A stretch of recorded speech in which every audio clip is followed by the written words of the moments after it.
It's another edition of Time About the Movies, and today we're taking a look at the movies of January 12th, 1996. Yes, we are actually looking at films from 1996. So we've got 6 movies to look at.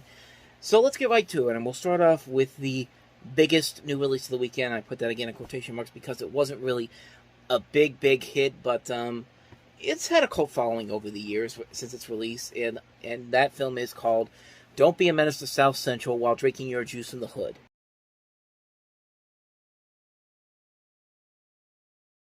Now, for some reason, I've always thought that this was under a different title. I always thought that this was called Don't Be a Menace to Society While Drinking Your Juice in the Hood, South Central. Like, I'm pretty sure I remember watching previews for this that actually had that as the title, but that came from a week before the movie came out, and apparently that was how it was. I don't know where that other name came from then. I don't know. I've looked on here to see if it's actually on here with that old title, and I have not been able to find it anywhere. I think the closest I've seen is it's been simply called Don't Be a Menace, and other than that, I can't find anywhere with that title that I've been thinking of. So, Don't Be a Menace to South Central While Drinking Your Juice in the Hood is what it's called, and this is the first spoof movie that the Wayans brothers had done since I'm Gonna Get You Sucker, which is a classic movie, a very funny movie overall, a very underrated spoof movie, honestly. And here you got kind of what's essentially a sequel because it's spoofing 1990s hood movies like Menace to Society, the aforementioned South Central, Boys in the Hood, a bunch of other movies of that type, and it certainly doesn't have that same spark that I'm Gonna Get You Sucker has. Like that's a movie that after over 30 years later, that movie still is so hilarious to me. Like it's still a movie that still holds up. This one, not so much. It was coming after the success of In Living Color.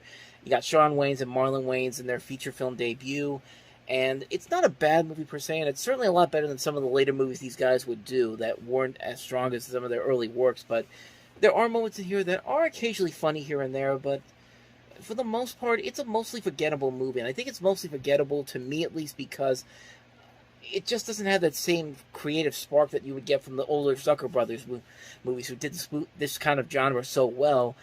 And also, since then, I've seen a much better spoof movie of this type, the aforementioned Fear of a Black Hat from Musty Cundiff, which is actually a very funny and clever movie that not a lot of people really talk about. This one gets more attention than that movie does, mostly because of the Wayans brothers and the fact of everything they were covering back then. Even something like CB4, which is very similar to Fear of a Black Hat, I thought was much funnier than this.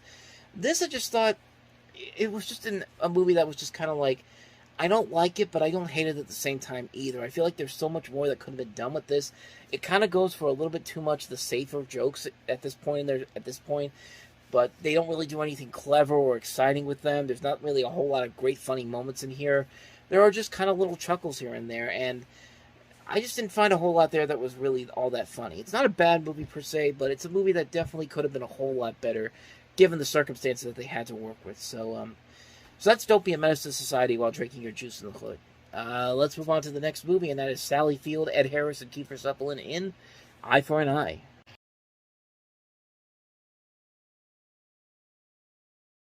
God, I hate this movie so much. I mean, let's get the elephant in the room out of the way here, because man, Kiefer Sutherland is horrible in this movie. He is not playing a good, convincing villain in this movie at all. Like, he does not give a crap, and not like in the way that you hate him so much, you hate him so much, but in a way you kind of like him. You just hate him because he just seems like a stupid hick in this movie. Like, there is no sense of remorse for this guy whatsoever. There's no sense that I should like this person in any way, shape, or form. I don't like anybody in this movie, honestly. Not Sally Field, not Ed Harris. It's just all the characters in this movie just seem so hateful. Like, you hate every single one of them because every single one of these people acts so stupid and acts so ridiculous and acts so not like a normal person. Like, it doesn't feel, nothing about these characters in here make any sense whatsoever. And it's also an exploitive movie where basically they kind of like pretty much what the consensus for this on Rotten Tomatoes says. It crudely exploits every parent's nightmare with deeply offensive results, and really, it really does that. It just doesn't really work. It's like exploitive crap. Like, it's not really all that exciting. If you were trying to get Sally Field to be the next Charlie Manson, Charles Bronson, like a Death Wish, you failed miserably on that front, man. I mean, this whole movie overall just has so many great people involved that you really can't understand, you really can't get a good sense of what these people were thinking when they made this movie. I mean, Sally Field, Kiefer Sutherland, Ed Harris, Joe Mantegna, Beverly D'Angelo, Philip Baker Hall, Keith David, Donald Logue, just so many good people in this movie, but there's just nothing there. And it's written by the guys who wrote Amanda Silver and Rick Jaffa, who wrote War for the Planet of the Apes, which is a far superior movie. They wrote they wrote all the Planet of the Apes movies. They've written so many better movies than this garbage right here. This movie is straight up garbage. This is something that you would see as a Lifetime movie of the week, but Paramount decided to just put it in theaters because, hey, we got Sally Field and Ed Harris and Kiefer Sutherland. They're big names, and they're going to sell this movie. And no, that wasn't, because you dumped this out in the middle of January, and you didn't even try to hide the fact that it was a bad movie. It's a bad movie. It is way too exploitive. It's not an interesting movie whatsoever. The characters are all terrible. You hate every single person in this movie. It's one of the worst movies of the year. It's really one of the worst thrillers ever made. I mean, it's that bad of a movie, and it's just a mess on so many levels. So that's Eye for an Eye for you, and the worst of the worst is yet to come. Ladies and gentlemen, our next movie, Pauly Shore and Stephen Baldwin in Biodome.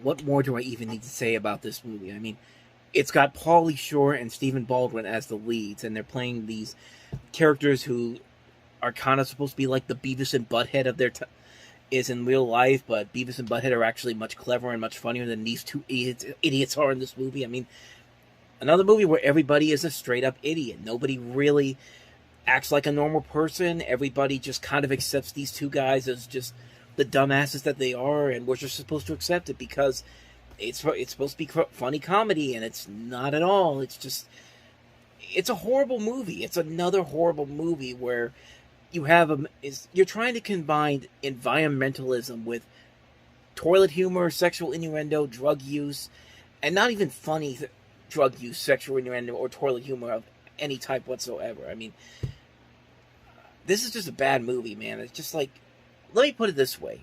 Remember the episode where Johnny Bravo gets stuck in the dome and he drives everybody crazy in there? That episode of Johnny Bravo is called Biosphere Johnny, by the way, and it is so much better and much more funnier than this feature-length movie is. This 7-minute short does more with this setup than this piece of shit does. I mean, when you have to throw in cameos by Roger Clinton, Patty Hearst, and Tenacious D in one of their early film roles, and this is all you have to give them, like, what more do I even need to say about this movie? This is a terrible, terrible movie. This is a horrible, horrible movie on so many levels. The jokes are not funny. Everybody in this movie is a complete idiot. This is another reason why we have why the January dumping ground exists, because of movies like this.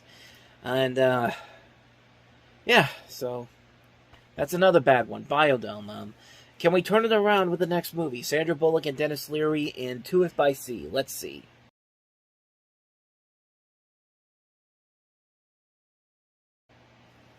I mean, it's a lot better than what we've looked at so far. I mean, that's not saying a whole lot. This is not really a great film, but I will say that of all the stuff we've looked at, this is the one that I can kind of say is actually kind of decent. And I think it's kind of decent because of the people that are involved here. You got Sandra Bullock in here, who usually can be very good even in some bad movies. She's okay in here. But Dennis Leary, man, like, I think this is a movie that shows what Dennis Leary can do with his range as an actor, because we don't usually see him in these type of movies. We usually see him as the typical asshole character that we usually see him in stuff like The Ref and other movies and TV shows like that, like The Job and all that. But here, I think he does play a romantic lead in this movie pretty well. Like, I think he does have some good chemistry with Sandra Bullock overall, and I think that's what carries the movie over a little bit to recommend it, at least. The script could have been a whole lot better. Like, I think the writing overall isn't as strong as it could have been, even though Dennis Leary says it's one of the funniest scripts he's ever read, but he also co-wrote the script, so he kind of has to say that. But he blames the director for kind of destroying it. But this director, Bill Bennett, I have no idea who he really is. I haven't really seen a whole lot of his work, so I can't really say anything from his past work, but I mean, this isn't the worst thing I've seen. As a one-time watch, I guess it's okay. Sandra Bullock and Dennis Leary are good enough to keep it going for at least a little bit, but other than that, though, I don't think it's one you'd want to watch over and over again. Maybe for just a one-time watch, it's perfectly fine, but it's nothing special, really. It's still the best thing we've looked at so far this week, so, let's do it by C. Let's move on to the next movie, and that is the monkey comedy Dunstan Checks In.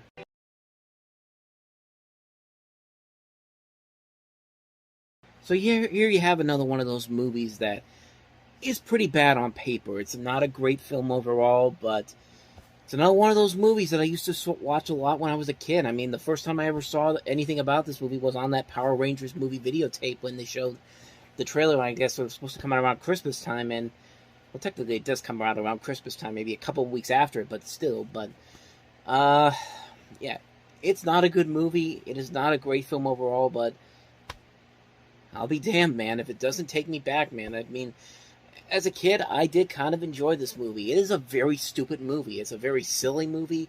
It's a very ridiculous movie. It is not a clever movie. It's got some really good talent overall in it, but it's stupid comedy, but it's pretty funny stupid comedy. Like, this is a fun, slapstick, nostalgic comedy for me. It's not really a clever movie by any means necessary, but it's pretty fun for what it is. It's a fun movie for kids. I think little kids can enjoy it too.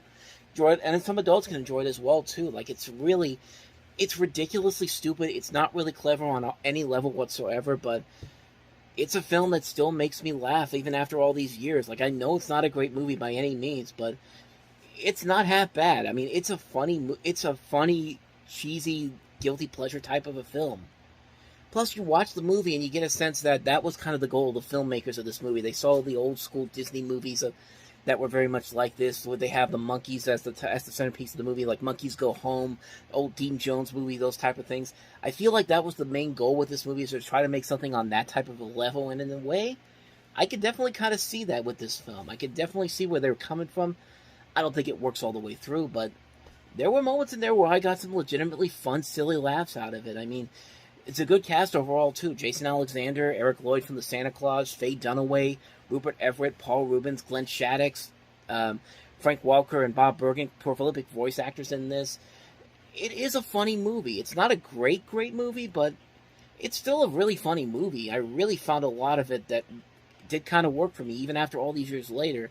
It is not a great movie in terms of, like, quality-wise, but as a fun, silly, stupid comedy for kids, it still holds up after all these years. Even as I've watched it all these years later as an adult, I still found a lot in there that still makes me laugh about it. It's not a great movie by any means necessary, but it's a silly, fun movie. You know what I compare it to? I compare it to Baby's Day Out. Baby's Day Out has kind of a lot of similar things to this movie. It's not the best written film. It's mostly made for kids, but as a kid that watched this movie back then, I found a lot to enjoy about it, and as I do with this movie as well. Not a great movie overall, but as a kid, I used to watch this one a lot, and as an adult, I still found a lot to really appreciate from it. That's just my personal opinion on it, and if anything, it's probably the best thing that came out on this entire weekend, but then again, it's not really saying a whole lot by any means necessary, but I had fun with it. Dunstan checks in, so. With that said, let us move on to the last movie that we have here, and that is Lawnmower Man 2, Beyond Cyberspace.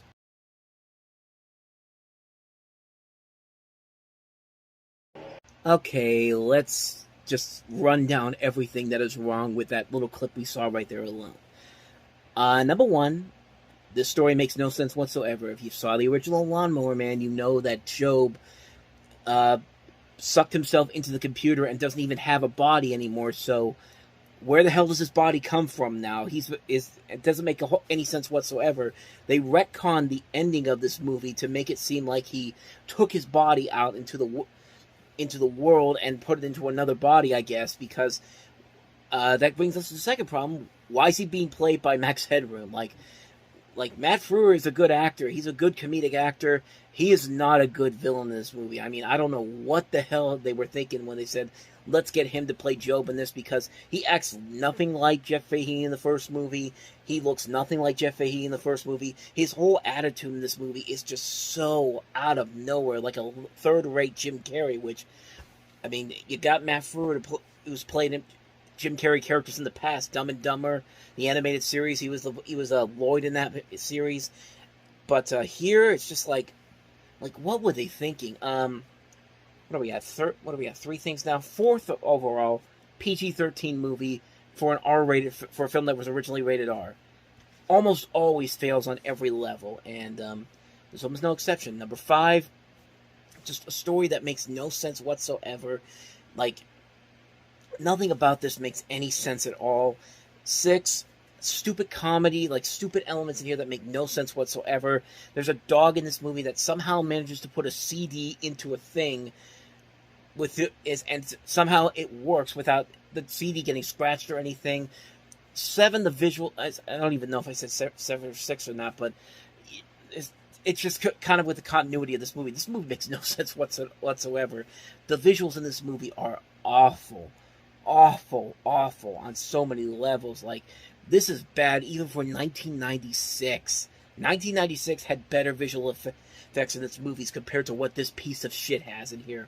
And last but not least, this is not this shouldn't even be related to Lawnmower Man at all. This is probably a movie where it was based off of a rejected script. Maybe it was something called Beyond Cyberspace or Job's War or something like that, and they changed it around to bring in some elements from the Lawnmower Man to kind of thinly convince us that it's a sequel to the original film, and it's nothing like the original film whatsoever. I don't care what you say. This movie has nothing to do with the original film whatsoever. It gets so lazy. They take clips from other movies. They took a clip from Die Hard 2 in this movie to make you think like that's something that's actually happening in the movie. They took the airplane crash, the second airplane crash from Die Hard 2, and put it in this movie. That's how lazy this movie is. It's a mess on so many levels. It's a terrible movie on so many levels. It's just like, why did you even bother to make this movie? To make a quick cash grab on this to turn it into a new franchise? And what more do I need to say about it? Lawnmower Man 2 is terrible. It's a terrible movie. It's so bad that when you find this movie, it's usually packaged with the first Lawnmower Man movie. They don't even bother to put this in its own singular DVD or Blu-ray. You have to usually get it with the original movie. And even then, people don't usually watch it because it's Lawnmower Man 2. It's like, it's a bad movie. It's a horrible movie on so many levels. I'm slouching right now just talking about it. Seriously, I don't know how I noticed that, but that just happened. But yeah, Lawnmower Man 2 sucks, plain and simple. And that's the end of a fun week of movies to look at. Most of the movies were very bad films. Most of those films are films that pretty much sum up why January is considered a dumping ground for movies. But at least next week we get a little bit better. We'll have 2 movies to look at, including From Dusk to Dawn, starring Quentin Tarantino and George Clooney and Salma Hayek. So we'll at least have that. We'll also have Richard Dreyfuss and Mr. Holland's Opus. Why did I say it like that? Mr. Holland's Opus. Mr. Holland's Opus. So at least we're going to have 2 better movies than what we have this week for sure. But that'll be on the next episode. This was a fun one this week. Even with the lack of good movies that we had to look at, I had some fun with this one. So with that said, thank you very much for watching. And if you want to see more videos like this, please hit the playlist on the next page. Check out the previous episode. And I'll see you guys tomorrow for another episode. So thank you for watching. I'll see you next time. And until then, as always, take care.